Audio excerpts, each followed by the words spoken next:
Hi, I'm Sarah Bramwell, the editor of InsuranceInvestor.com, and I'm here with Sindhu Krishna, Head of Sustainable Investments Office at Phoenix Group. Sindhu is speaking at our ESG Investors Forum later this year, and ahead of that, we wanted to catch up with her just to get a little bit of a flavour of what she's going to be talking about. Hi, Sindhu, thanks for joining me. Hi, Sarah. So we're going to be talking about kind of the net zero investment journey of an asset owner. So to kick us off, can you tell me a little bit about some of your net zero targets? Absolutely, sure. Firstly, delighted to be participating in the event itself, looking forward to it. So Phoenix Group absolutely has a net zero target, but we also appreciate that net zero is not one giant leap to some point in the future. We need to get there in steps. So we have interim milestones, which we announced in 2021. So our interim targets are set for 2025 and 2030 as well. So for 2025, we want to be reducing the emission intensity of our portfolio by about 25%. And that's for the listed assets, listed equity and credit. And we want to reduce the emission intensity of our portfolio by at least half the emissions basically by 2030 across all assets that Phoenix Groups is able to controls or influences the investment strategy. Lovely. And then I'm always interested in the kind of how you get to these things. So, how did you set these targets? Or how did you come up with them? Who was involved? What was the process behind setting them? Sure. I think one of the things Phoenix is committed to is to be science-based. We want to bring real world change. We want to be part of that. And we completely appreciate that we are playing our part.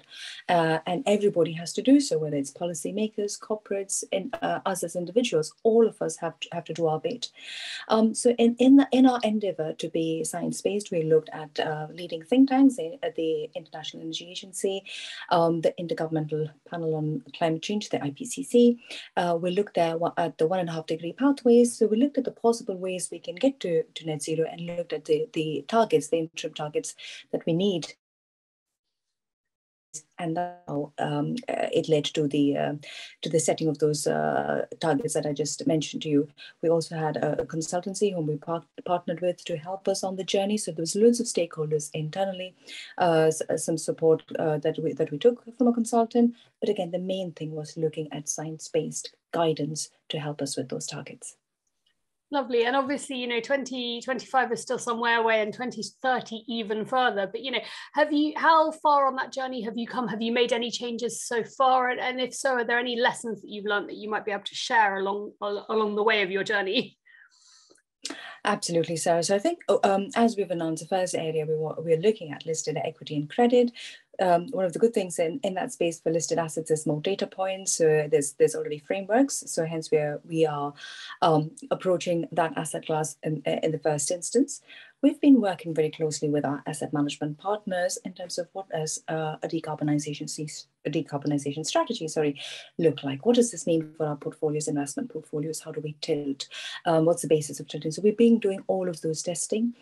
We did some work even before we announced. We're carrying that forward in much more granularity as I speak to you now, and we're looking forward to bringing those change not too distant future for our investment portfolios for those asset classes. On your point, in terms of lessons learned in journey, I think the key thing here, from my point of view, for asset owners or everybody investors, is perfection should not come in the way of good. This is an evolving landscape, whether it's data, it's standards, how you even calculate the carbon intensity. And the same in carbon intensity of the portfolio will result in different numbers depending on the vendors you choose. So I think there's different managers approaching it differently. The data sets is different, standards are moving. So there is a number of challenges as you get into the weeds of things in terms of implementing.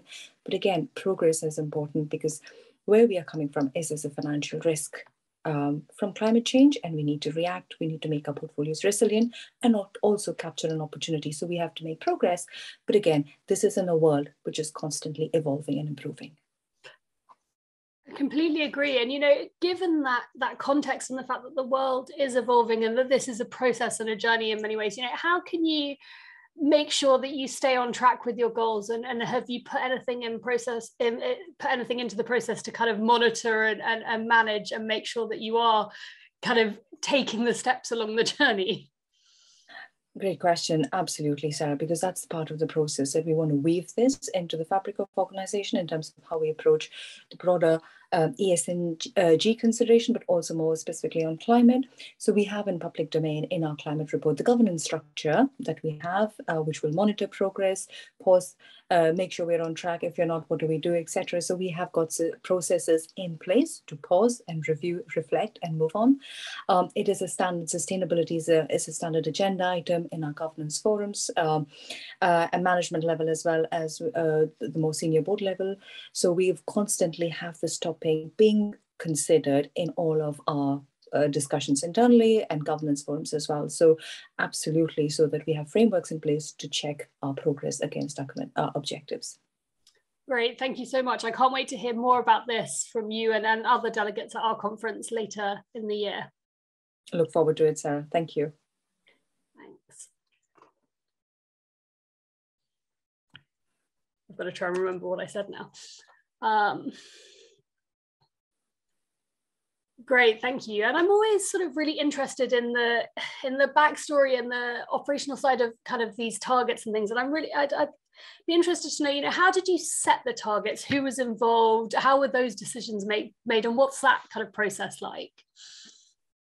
Absolutely, Sarah. I think at Phoenix, we want to be science-based. We want to be part of the real world change. We just don't want the portfolios to decarbonize with no impact on the real world. We want to use engagement as a voice. So I think the key focus is the real world change for us. So against that backdrop, we looked at science-based reference point. We looked at think tanks like the International Energy Agency, the Intergovernmental Panel on Climate Change, the IPCC. So we looked at those bodies and the pathways, the trajectories coming from them in terms of what is needed to be on track for 1.5 degrees. We also had an external consultant who supported us on the journey. So there was a wide range of internal stakeholders, an external consultant, and again, guidance, which is science-based, which helped us in terms of setting our interim targets, which I just set out before.